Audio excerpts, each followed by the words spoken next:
passos. Não é a entrega do prêmio. Vitória é cada desafio vencido. É cada metro que avança na sua caminhada.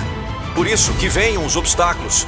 Isso na linguagem dos outros, porque você só enxerga desafios, você enfrenta, você vence. E a cada desafio vencido é mais uma vitória acumulada. Então vibre! A cada desafio uma vitória.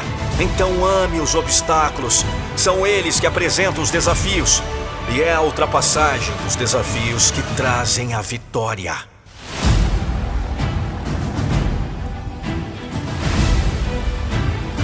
Cada vitória é um passo na direção do sucesso. Então enfrente as diferenças, enfrente as mudanças.